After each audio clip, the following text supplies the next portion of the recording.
Good afternoon, everyone, and welcome to another social emotional workshop. We are with Lisa Kaplan from Henry Ford Health, and today we are going to be discussing addictions. Thanks so much for joining us, everyone, and Lisa, and you can go ahead and get started. Oh, no, I'm so sorry. It's stress management. Addiction was on Tuesday. Lisa, are you frozen?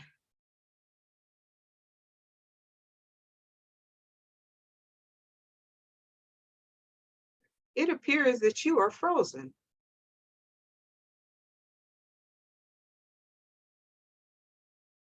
If you can hear me, log off and pop back in, and that may unfreeze you.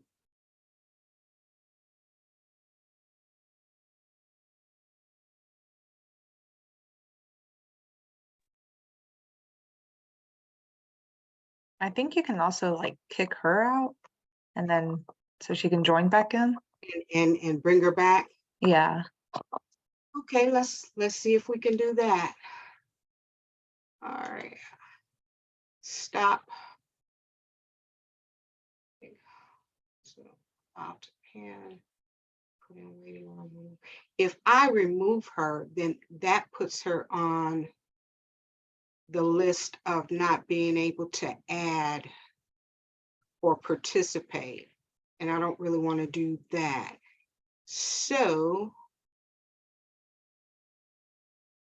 I'll do this. I'll stop her video, and maybe that will cause her to be able to reboot. There, okay. That's her.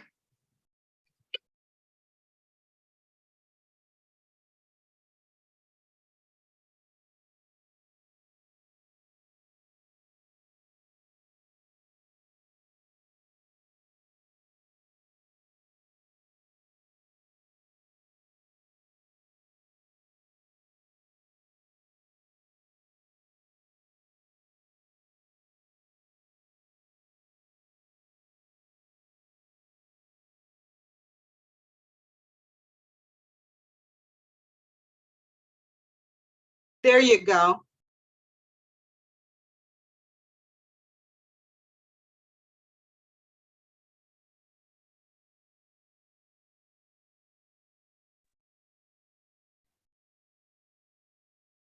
Now you're unmuted. Okay, I can hear you. Can you hear me? Yes, we can. Okay, you can go ahead and get started.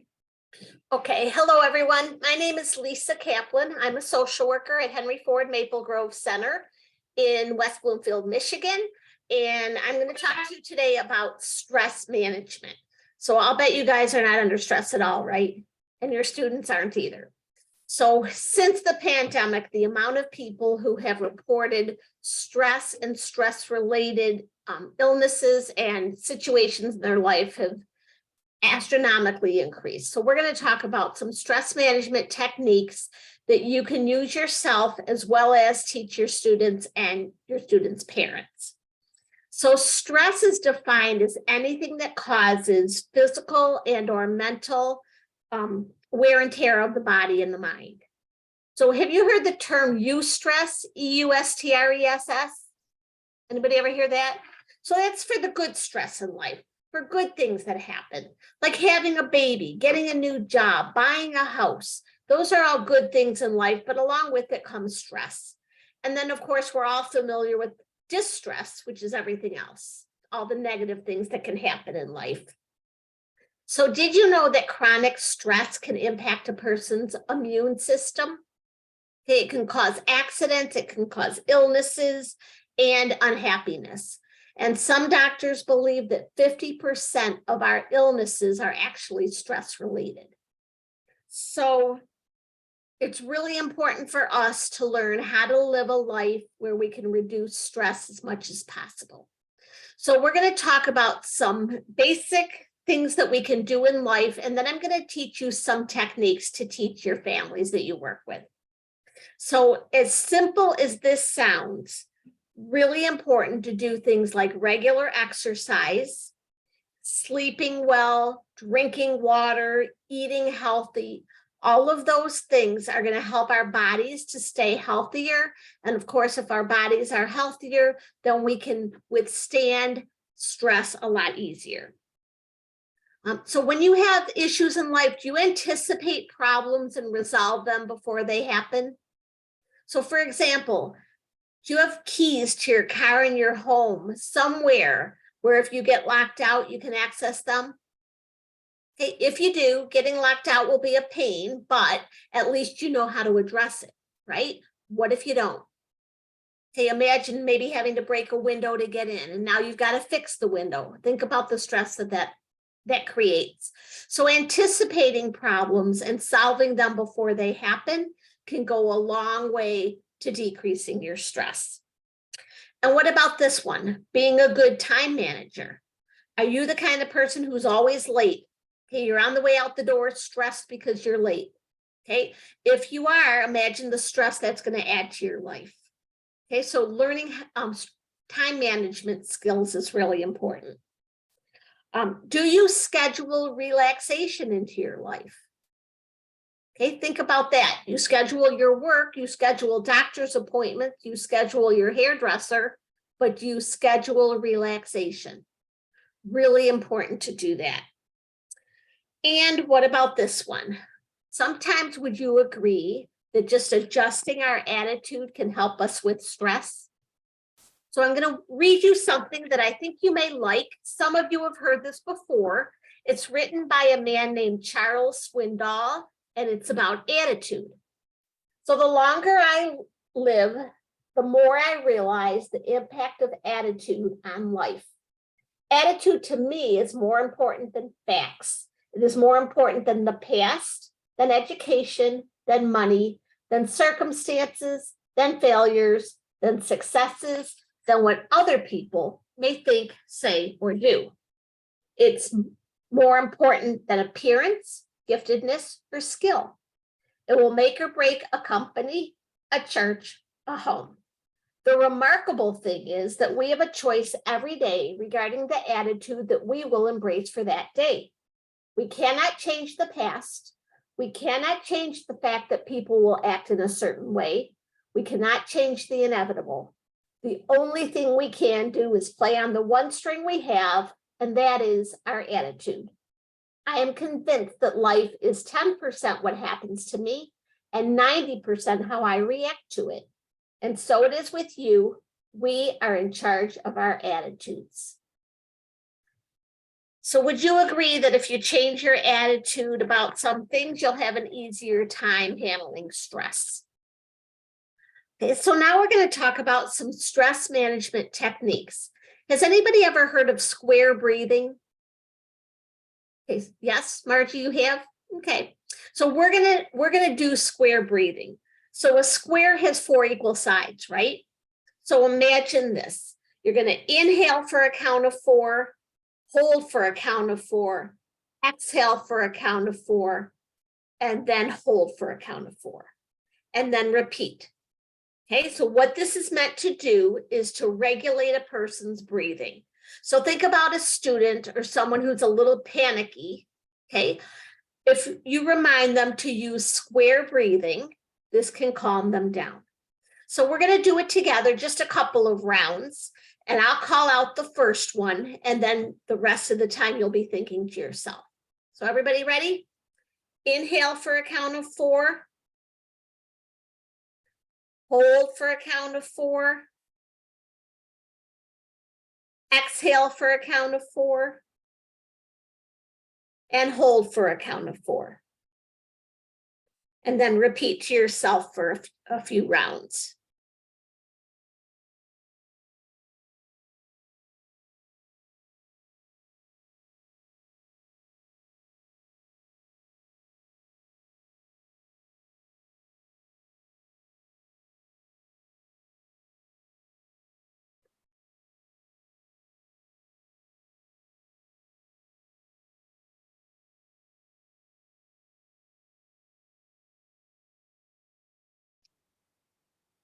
Okay, and go ahead and finish that round.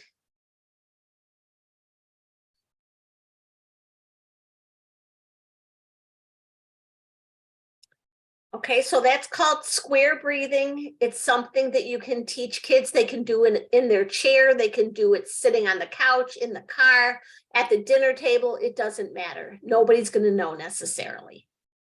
Okay, another good technique is called progressive muscle relaxation. Have you ever heard of that? Okay, so we're going to try it out. So make yourself really comfortable in your seat with nothing in your hands. And it's pretty long, but I guarantee you when you're done with this, you're going to be completely mellowed out. Okay, so take a deep breath, close your eyes, and just do what I say. Raise your eyebrows and wrinkle your forehead. Try to touch your hairline with your eyebrows. Hold and relax. Make a frown. Hold and relax. Close your eyes as tightly as you can. Draw the corners of your mouth back with your lips closed. Hold and relax. Open your mouth as wide as you can. Hold and relax. Feel the warmth and calmness in your face. Stretch your arms out in front of you. Close your fists tightly. Hold and relax. Feel the warmth and calmness in your hands. Bend your elbows and make muscles in your upper arms.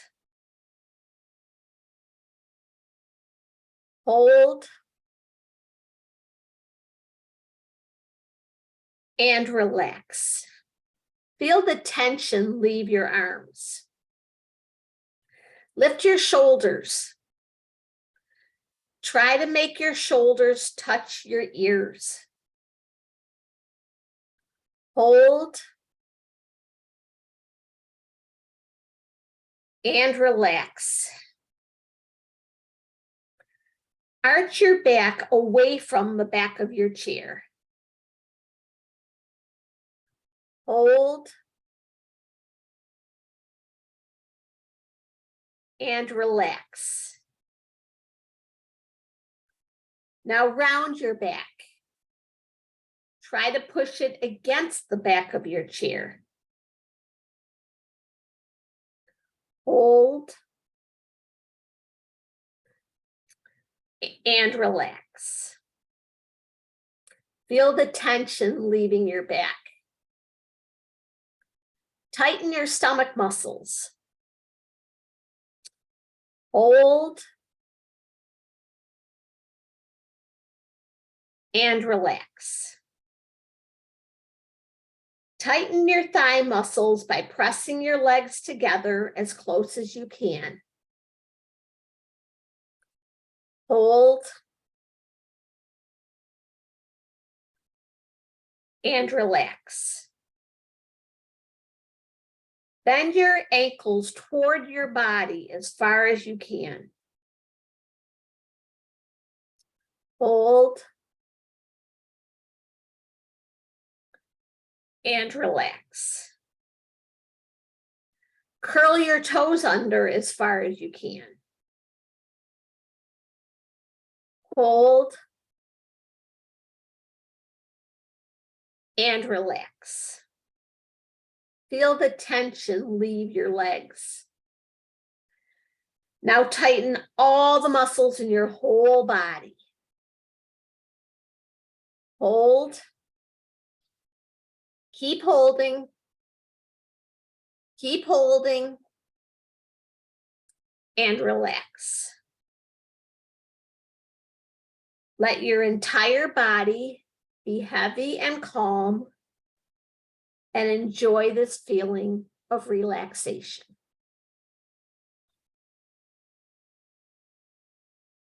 And when you're ready, open your eyes.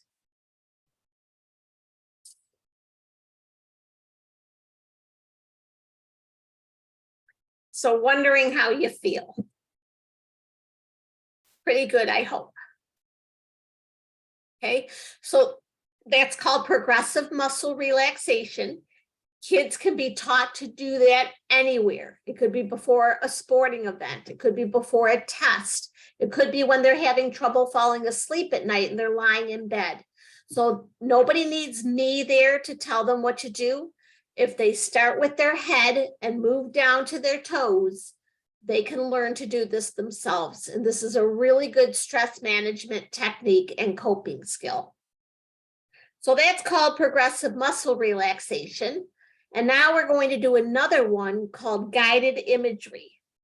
So this is where you imagine being at your happy place.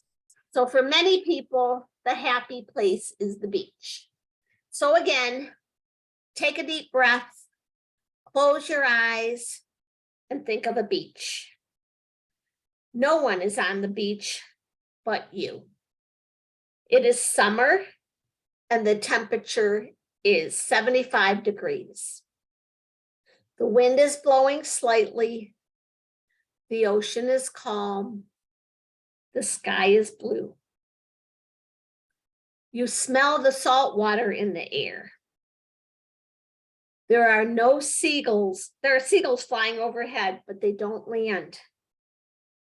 You feel so comfortable with your bare toes scrunched in the warm sand. You are walking along the beach. You feel so relaxed. You don't have a care in the world. Can you smell the suntan lotion? It smells like coconut. Can you feel the sun? It feels warm, but not too hot. Can you feel the sand in your toes? The sand is soft and white. There are no shells or pebbles to hurt your feet. Do you see the seagulls flying in the sky? You can see some white, wispy clouds float by. Do you see the ocean? Some dolphins are jumping in and out of the water. Do you feel the breeze blowing? As you are walking along, you lay down a beach blanket. You lay down on the blanket and look up at the sky. You see some hot air balloons float by. The balloons are beautiful colors: red, yellow, orange, purple, all the colors of the rainbow. The balloons float peacefully by. You feel so happy and so relaxed. You wish you could feel this way forever. When you are ready, go to the edge of the water and throw in anything that has been bothering you. Anything you wish to be rid of in your life. Anything you are feeling sad or angry about. Anything you worry about.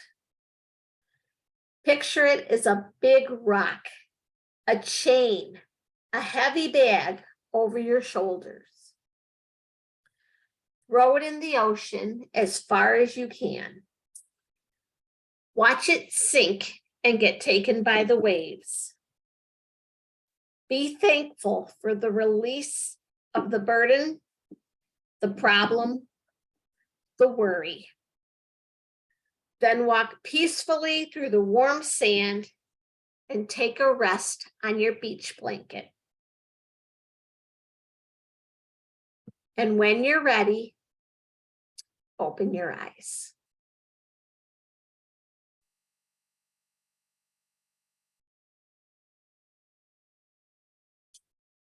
So wondering if anybody's fallen asleep, which sometimes happens.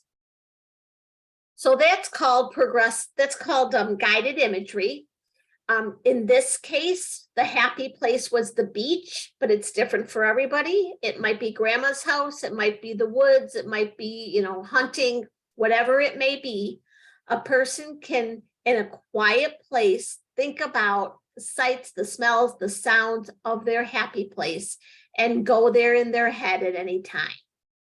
Yeah, a lot of people feel sleepy with that one. So kids can be taught to do this to calm themselves down. They can do this when they're having trouble falling asleep. And there's also apps that people can get on their phones. It's called Calm, and also Headspace is another one that can help people to be guided through these types of progressive stories. Okay. And lastly, let's not underestimate the benefit of deep breathing. If you breathe deeply 3 times, it's not really going to do much for you. But if you breathe deeply for 2 minutes, it's going to calm your nervous system. So people who teach yoga, they call it diaphragmatic breathing, where you fill up your lungs and then you completely empty your lungs. And you do this repeatedly for 2 minutes, and you will notice a significant difference in how you feel. So kids can be taught that as well. So with that, we will entertain any comments or questions that you may have if you're awake. You guys feel free to unmute.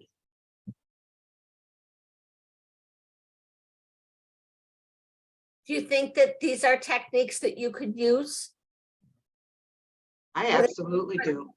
Or that you could teach kids? The square breathing I use a lot.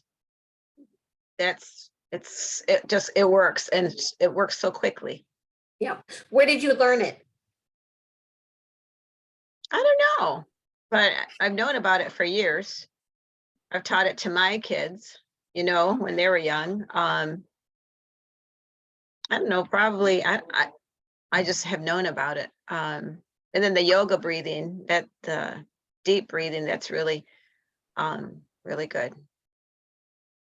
So what we find, you know, I work in a rehabilitation center with adults who have alcohol and other drug issues, and they say that they don't handle stress well because they don't have coping skills. Their coping tool is alcohol and other drugs. And we certainly don't want kids growing up thinking that that's the way to handle stress. So we want to teach them techniques that they can do when they're young, so that as they get older, they don't have to turn to alcohol and other drugs.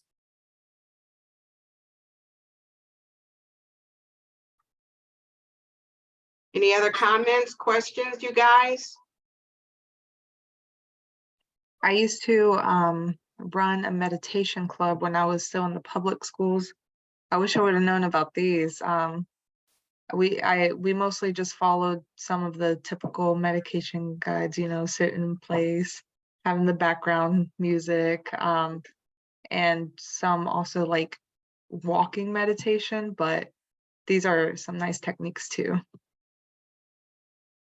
So yeah, don't underestimate regular meditation. That helps a lot of people. We teach it in our facility as well.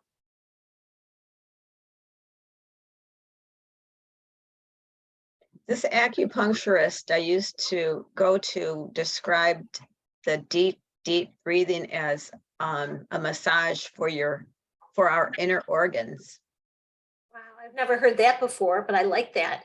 Yeah, because when do they get massaged? They don't. You know, and so she really stressed the importance of, you know, regular daily, you know, deep breathing. We don't breathe deeply enough ever, unless you consciously do it.